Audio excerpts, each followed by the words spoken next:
Hi friends, इस video में हम लोग एक इंटरव्यू के बारे में जानेंगे कि फायर वॉचर होता है, फायरमैन होते हैं जो उनको किस किस विषय की क्या क्या चीज़ों की नॉलेज होना चाहिए, किस विषय में।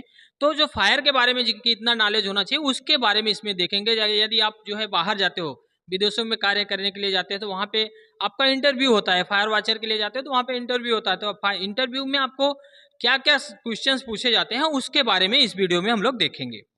Question for a watcher interview. तो वॉचर इंटरव्यू का क्वेश्चन क्या होता है? तो व्हाट इज फायर और हाउ इट इज हैपन। तो फायर क्या है और यह कैसे होता है? It is a products due to the chemical reaction of fuel, oxygen and heat. It is an exothermic reaction, combustion of burning oxygen, fuel, heat, that is fire. तो fire जो है क्या होता है? यह केमिकल कम्बिनेशन रिएक्शन होता है, chemical reaction होता है जिसमें जो है फ्यूल होता है, ऑक्सीजन होता है और हीट होता है। ये तीनों मिलने के बाद जो है एक फायर होता है, जिसे हम लोग जो है फायर कहते हैं। नेक्स्ट है what is fire triangle. Fire triangle क्या होता है?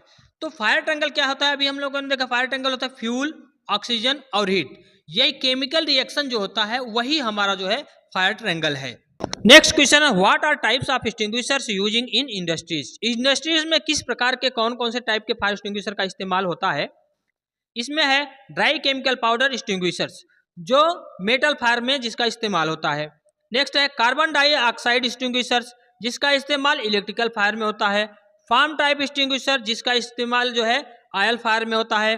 वेट केमिकल फायर एक्सटिंग्विशर, जिसका इस्तेमाल क्लास एफ, जिसे हम लोग कुकिंग फायर कहते हैं, किचन फायर के लिए इस्तेमाल करते हैं। नेक्स्ट क्वेश्चन है what is means by flammable material. तो फ्लेमेबल मटेरियल किसको बोलते हैं? तो इसमें देखिए दो टाइप से होते हैं, एक तो फ्लेमेबल मटेरियल होता है, दूसरा कंबस्टेबल मटेरियल होता है। तो इसमें फ्लेमेबल मटेरियल पूछ रहा है, तो फ्लेमेबल क्या होता है? Flammable substance are those gas, liquid and solid that will ignite and continue to burn in air if expose to a source of ignition. इसमें जो है अगर किसी प्रकार का इग्निशन सोर्स, आग अगर मिलती है तो उसमें फायर तुरंत हो जाता है। तो जिसे हम लोग जो है केमिकल या फ्लेमेबल मटेरियल कहते हैं। नेक्स्ट क्वेश्चन है what is your knowledge about fire extinguishing equipment. तो फायर एक्सटिंग्विशिंग इक्विपमेंट के बारे में आप क्या जानते हो? क्या क्या फायर एक्सटिंग्विशिंग इक्विपमेंट हैं साइड पे, किसका किसका इस्तेमाल होता है? तो we use fire extinguishers, sprinkler, fire hose, fire bucket, fire blanket, in some case sand also can be used. तो हम फायर एक्सटिंग्विशर का इस्तेमाल करते हैं, स्प्रिंकलर सिस्टम का इस्तेमाल करते हैं, फायर होज का इस्तेमाल करते हैं, फायर होज का इस्तेमाल करते हैं, और फायर बकेट का इस्तेमाल करते हैं, फायर ब्लैंकेट का इस्तेमाल करते हैं, और जैसा जैसा जो अगर कहीं पे ज़रूरत पड़ता है तो सैंड का, रेती का भी इस्तेमाल करते हैं आग बुझाने के लिए। नेक्स्ट क्वेश्चन है if you notice a large flames of fire spreading in work sites do you put water on it's. यदि अगर आपके कार्य क्षेत्र में बड़ा फायर होता है तो क्या आप उसके ऊपर पानी डालेंगे? तो आंसर होता है no, because putting water on big fire may lead to spreading of fire. Water is a mixture of hydrogen and oxygen, and this oxygen will lead to make the fire more dangerous. तो इसके लिए हम लोग नहीं use कर सकते हैं, क्योंकि अगर पानी में क्या होता है, हाइड्रोजन होता है, ऑक्सीजन होता है, और इसको जब हम बड़ी आग पे डालते हैं तो और आग जो है स्प्रीड होती है, फैलती है, इसलिए हमको जो है बड़े आग पे पानी का हम इस्तेमाल नहीं करते। नेक्स्ट क्वेश्चन है as a fire watcher what is your responsibility. यदि आप एक फायर वॉचर हैं तो आपकी रिस्पॉन्सिबिलिटी क्या होगी? तो आंसर है a fire watcher is the person responsible for continuously observing hot work activity for the detection of and response to fire during hot work operations. A fire watch has the authority to stop work if necessary and conduct essential steps for restoring safe condition within the hot work area. तो ये fire watcher की responsibility होती है कि जहाँ पर hot work चल रहा है उसका, वहाँ का एरिया का देखभाल करे, वहाँ किसी प्रकार का फायर न हो, और किसी प्रकार की अगर उसको संभावना लगती है फायर या गलत वर्क चल रहा है तो ऐसे जगह पे काम को स्टॉप कर सकता है। And he should know about the operation of fire extinguisher, और आल्सो जो है वह फायर एक्सटिंग्विशर जो है चलाने की विधि के बारे में भी उसे पता होना चाहिए, जो एक फायर वॉचर होता है। नेक्स्ट क्वेश्चन है व्हाट इज पास। पास क्या है? तो आंसर होता है it is the method of operation use in the fire extinguisher for fire fighting. तो फायर फाइटिंग के लिए एक मेथड है, फायर फाइटिंग, फायर एक्सटिंग्विशर चलाने का जो मेथड है उसे ही जो है पास बोला जाता है। क्या इसका फुल फॉर्म होता है? P का मतलब होता है पुल, पुल का मतलब है खींचना। A का मतलब है एम, जो फायर जहाँ पे है वहाँ पे एम करना है आपको उसका फायर होज को पकड़कर। यस का मतलब होता है स्क्वीज, इस अर्थात जो है उसको ये पुश करना, दबाना। और यस का मतलब होता है स्वीप, और उसको साइड बाय साइड जो है स्वीप करना है फायर जहाँ पे है उस जगह पे। नेक्स्ट क्वेश्चन है what are the different types of fire. तो फायर कितने प्रकार के होते हैं? आंसर है क्लास ए। क्लास ए में क्या होता है? Class A fire involving solid material such as wood, paper और टेक्सटाइल। तो ये जो है वुड, पेपर, लकड़ी वगैरह, कपड़ा, क्लोथ, आपका जो है प्लास्टिक्स भी इसके अंतर्गत आता है। तो ये सभी क्लास ए के अंतर्गत आते हैं। नेक्स्ट है क्लास बी फायर। तो क्लास बी फायर क्या होता है? इसके अंतर्गत fire involving flammable liquid such as petrol, diesel और ऑयल्स। तो ये जो पेट्रोल, डीजल, ऑयल्स होते हैं क्लास बी के अंतर्गत आते हैं। क्लास सी है नेक्स्ट। तो इसमें जो है fire involve gases. Class C में गैस टाइप के जो फायर होता है वह इसमें आते हैं। क्लास डी है। क्लास डी में fire involving metals, metal type के जो फायर होते हैं वह इसके अंतर्गत आते हैं। क्लास ई है। क्लास ई में आता है fire involving live electrical apparatus. तो जो लाइव इलेक्ट्रिकल होते हैं उसमें जो है क्लास ई टाइप के फायर एक्सटिंग्विशर का इस्तेमाल होता है। नेक्स्ट क्वेश्चन है which type of extinguisher is use for extinguishing solid type fire. अगर सॉलिड टाइप का फायर होता है तो उसमें किस प्रकार का जो है फायर एक्सटिंग्विशर का इस्तेमाल करते हैं? तो आंसर है ड्राई पाउडर एक्सटिंग्विशर। तो सॉलिड जो फायर होता है उसमें ड्राई पाउडर टाइप के फायर एक्सटिंग्विशर का इस्तेमाल किया जाता है। नेक्स्ट क्वेश्चन है which type of extinguishers is used for extinguishing electrical fire. Electrical fire होता है तो किस प्रकार का फायर एक्सटिंग्विशर का इस्तेमाल होता है? CO2 fire extinguisher. तो आंसर होता है हमारा कार्बन डाइऑक्साइड का जो CO2 टाइप का फायर एक्सटिंग्विशर होता है उसका इस्तेमाल इलेक्ट्रिकल फायर पे करते हैं। नेक्स्ट क्वेश्चन है if you notice any fire emergency what will be you first action.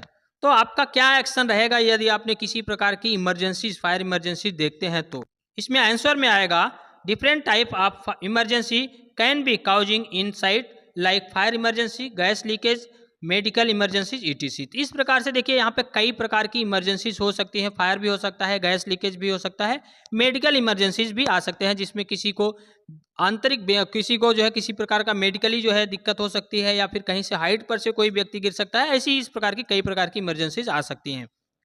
तो इसमें जो है if you here any emergency alarm, यदि आपने इस प्रकार की किसी भी प्रकार की इमरजेंसी को आप यदि देखते हैं, नोटिस करते हैं, तो आप क्या करेंगे? सबसे पहले स्टॉप द वर्क, कार्य को बंद कर देना है। जो भी एक्टिविटी चल रही है उस कार्य को बंद कर देना है।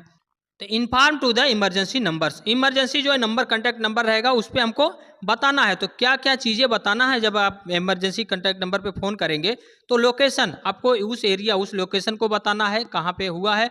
व्हाट टाइप ऑफ इमरजेंसी, आपको किस प्रकार की इमरजेंसी दिखी वह आपको बताना है कि आपको गैस लीकेज हुआ, या आग जल रही है, फायर हुआ है, या कोई मेडिकल इमरजेंसी है, यह आपको क्लियर कट बताना है।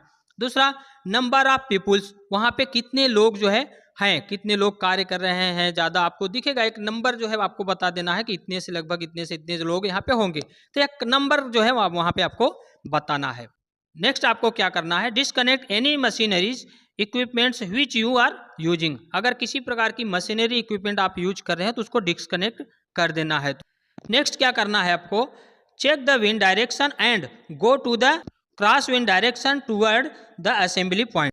तो जहाँ पे असेंबली पॉइंट्स है, अब आगे सबसे पहले तो हमको चेक करना है कि हवा का डायरेक्शन कौन सा है। यदि देखिए अगर गैस लीकेज है या फायर है तो उसमें हवा का डायरेक्शन जिधर है उधर आप उस दिशा में जाएंगे तो आपको जो है स्मोक भी आएगा, गैस भी उधर उड़ के आएगा, तो ऐसे में आपको दिक्कत होगी। इसलिए हमको अपोजिट साइड में हमेशा जाना चाहिए। जब हवा सामने से आ रही है तो हमको हवा की तरफ जो है, हवा जिधर से आ रही है उस तरफ हमको जाना चाहिए। दूसरा जो है हमको असेंबली पॉइंट्स पे जाकर रुकना चाहिए। नेक्स्ट क्या करेंगे? Take the head counts if you are the assembly points controller. यदि आप असेंबली पॉइंट के कंट्रोलर हैं तो आपको हेड काउंट करना है कि कितने लोग वहां पर आ चुके हैं। नेक्स्ट स्टेप है inform to the emergency number, location, what type of emergency, number of peoples. तो आपको बताना है कि कितने जो है लोग वहाँ पे हैं और क्या लोकेशन है, एरिया कौन सा है और किस प्रकार की इमरजेंसी है, ये सभी आपको जो है बताना है। नेक्स्ट आपको क्या करना है? इमरजेंसी कॉन्टैक्ट नंबर आपका जो है, जो इमरजेंसी कॉन्टैक्ट नंबर रहेगा वह इमरजेंसी कॉन्टैक्ट नंबर आपको ध्यान में रखना है, आपको याद रखना है जिस साइट पे आप रहते हैं। नेक्स्ट क्वेश्चन है how to check the fire extinguisher. आप फायर एक्सटिंग्विशर को किस प्रकार से चेक करेंगे? आंसर है make sure it is located in designated place and it easily accessible. तो इसमें क्या है, देखिए हमको जो है ध्यान रखना है फायर एक्सटिंग्विशर का जो है एक लोकेशन, सही जगह पे लोकेशन फिक्स होना चाहिए और वहां पर जाने आने जाने का, उसको कैरी करने का बराबर एक्सेस होना चाहिए। इसका हमको ध्यान रखेंगे इसमें। नेक्स्ट है इसमें make sure the extinguisher is visible और has signage indicating its location. Fire extinguisher जहाँ पे लगाएंगे यह ध्यान रखना है कि जो भी फायर एक्सटिंग्विशर है विजिबल होना चाहिए, सही ढंग के सही लोकेशन पे होना चाहिए ताकि कोई भी व्यक्ति आसानी से उसे देख सके और आसानी से उसे ले सके। नेक्स्ट है इसमें make sure the container handle hose and nozzle are not damaged or corroded. तो इसमें जो हैंडल है उसका, फायर एक्सटिंग्विशर का हैंडल है, उसका कंटेनर है, फायर एक्सटिंग्विशर का होज है या नोजल है, या उसमें किसी प्रकार का जो है डैमेज नहीं होना चाहिए, इसका हमको ध्यान रखना है। नेक्स्ट है इसमें make sure the pressure gauge is in the operable range or position.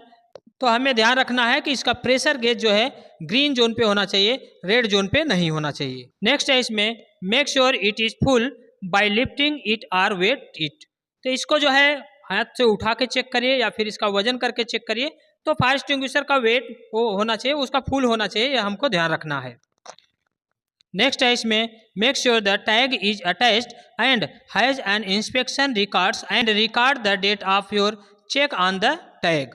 तो फायर एक्सटिंग्विशर में इंस्पेक्शन टैग होना चाहिए, टैग पर बराबर जो है उसका इंस्पेक्शन होना चाहिए, उसमें डेट मेंशन होना चाहिए और उसका आपके पास रिकॉर्ड अवेलेबल होना चाहिए। यह हमको जो है ध्यान रखना है। नेक्स्ट क्वेश्चन है what are the safety equipment needs before start hot work. Hot work कार्य को स्टार्ट करने से पहले हमको कौन कौन सा सेफ्टी इक्विपमेंट्स का चेक करना है, कौन कौन सा सेफ्टी इक्विपमेंट्स हमारा होना चाहिए। तो आंसर है heart work permit is required for any heart work activities. कोई भी हार्ट वर्क चलता है तो वहाँ पे हमको परमिट की आवश्यकता होती है, परमिट वहाँ पे होना चाहिए। दूसरा, heart work must be carried out by trend personal. तो हार्ट वर्क जो है वही आदमी करेगा जो ट्रेंड होगा। नेक्स्ट है इसमें the hot work area must be cordon off to prevent through fire. तो जो हार्ट वर्क एरिया रहेगा उसको जो है कॉर्डन अप कर देना है, उधर बैरिकेड कर देना है ताकि अन्य ऑथराइज व्यक्ति उधर न जाए। नेक्स्ट है recognisable trend fire watcher should be available through the activity. तो एक्टिविटी जो है जहाँ पे कार्य चलेगा हार्ट वर्क वहाँ पे चलेगा तो ट्रेंड एक्सपीरियंस होल्डर और ट्रेंड जो है फायर वॉचर वहाँ पे होना चाहिए। नेक्स्ट है the surrounding area must B free from the flammable and combustible material. जो वहाँ जहाँ पर हार्ट वर्क चलेगा वहाँ पर किसी प्रकार का कंबस्टेबल मटेरियल्स नहीं होना चाहिए। नेक्स्ट है prior to start the hot work in hazardous atmosphere area gas testing to be done by the AGT. तो इसमें क्या है, जहाँ पर हार्ट वर्क चलेगा, जहाँ पर हार्ट वर्क करना है तो वहाँ पे हमको जो है गैस डिटेक्टर द्वारा जो है हमको वहाँ पे टेस्ट करना है कि वहाँ का गैस का लेवल क्या है। इसको चेक करने के बाद ही हमको जो है हार्ट वर्क जो है अलाउ करना चाहिए। एजीटी का मतलब होता है air gas testing. Next question है as a fire watcher what you will ensure prior to start the hot work inside the confined space. यदि आप एक फायर वॉचर हैं तो कन्फाइंड स्पेस में कार्य करने से पहले, स्टार्ट करने से पहले आप क्या ध्यान रखेंगे, किन चीज। First ensure that permit and confined space certificate is available. तो इसमें जो है सबसे पहले हमको जो है परमिट को चेक करेंगे और इसके बाद जो है वहाँ पर जो है सर्टिफिकेट जो है अवेलेबल होना चाहिए कन्फाइंड स्पेस में कार्य करने के लिए। नेक्स्ट है gas testing to be done by a AGT. Air gas detector से जो है गैस टेस्टिंग वहाँ का डन होना चाहिए। नेक्स्ट है ensure that entry guard and attendance seat is available. तो हमको जो है यह ध्यान रखना है कि एंट्री गार्ड जो है होना चाहिए, वहाँ पे आने जाने जो भी व्यक्ति जाएगा उसका रिकॉर्ड वहाँ पे अवेलेबल होना चाहिए, अटेंडेंस सीट वहाँ पे होना चाहिए। नेक्स्ट हम ध्यान रखेंगे LEL shall be zero inside the confined space check by AGT. LEL का मतलब होता है lower explosive limit. Lower explosive limit को हमको वहाँ पे चेक करना है, वहाँ पे जो है कन्फाइंड स्पेस में अंदर जो है, और वह जो है चेक करेंगे, इक्विपमेंट रहता है उसके द्वारा उसको चेक करेंगे। नेक्स्ट है proper communication system shall be available. और जो गैस वहाँ पे कन्फाइंड स्पेस में जो कार्य करने के लिए जाएगा उसके साथ में कम्युनिकेशन सिस्टम जो है बराबर सही तरीके का वहाँ पर अवेलेबल होना चाहिए। नेक्स्ट है इसमें do not allow compressed cylinder inside the confined space. Sir cylinder किसी प्रकार का कन्फाइंड स्पेस के अंदर नहीं अलाउ करना है। नेक्स्ट है remove all the combustible material inside the confined space for hot work. तो अगर यदि हमको हार्ड वर्क करना है कन्फाइंड स्पेस में, तो वहाँ पर किसी प्रकार का जो है फ्लेमेबल मटेरियल्स नहीं होना चाहिए, यह हमको जो है रिमूव कर देना है pure to start to work. Hard work start करने से पहले उसको रिमूव कर देना है। तो थैंक यू दोस्तों फॉर वॉचिंग दिस वीडियो।